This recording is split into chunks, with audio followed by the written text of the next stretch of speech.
Rusia mengklaim telah menembak jatuh 5 jet tempur Ukraina. Hal tersebut disampaikan oleh juru bicara Kementerian Pertahanan Letnan Jenderal Igor Konasenkov. Ia menegaskan kelima jet tempur tersebut diantaranya Su-27, Su-24, 2 Su-25, dan MiG-29. Konasenkov pun membeberkan lokasi penembakan jet tempur Ukraina. Pesawat Rusia berhasil menjatuhkan Su-27 dan Su-24 milik Ukraina di wilayah Kharkiv. Kemudian Su-25 berhasil ditembak di Nikolapolye dan Novi Donbas. Lalu MiG-25 Ukraina berhasil ditembak di Republik Rakyat Donetsk. Kementerian Pertahanan Rusia tidak menyebutkan jet tempur mana yang digunakan dalam misi menjatuhkan jet Ukraina. Selain itu, Kementerian Pertahanan juga mengklaim bahwa sistem pertahanan udara membunuh 5 kendaraan udara tanpa awak.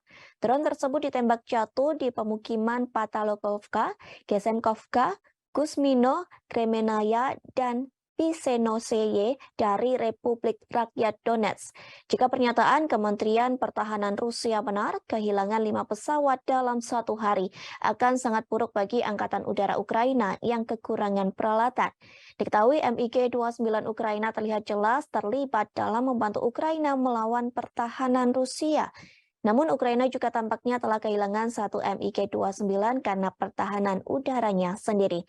Pada 8 Januari silam dilaporkan bahwa sistem pertahanan udara rudal OSA Ukraina menembak jatuh pesawat MiG-29 Angkatan Udara Ukraina di dekat Kurakovo, DPR. Informasi tersebut diungkapkan oleh Wakil Ketua Komite Pertahanan Duma Negara Rusia yang selalu hadir di area operasi militer khusus. Rusia juga mengerahkan banyak drone termasuk Shed-136 buatan Iran untuk menargetkan lokasi Ukraina. Namun pasukan Rusia dengan cepat menghabiskan persenjataan mereka dari drone Shed-136 Iran. Institute for the Study of War atau ISW mencatat bahwa pasukan Rusia telah meningkatkan frekuensi serangan UAV di seluruh Ukraina. Kremlin ingin terus menyerang infrastruktur vital negara tanpa harus khawatir kehabisan rudal.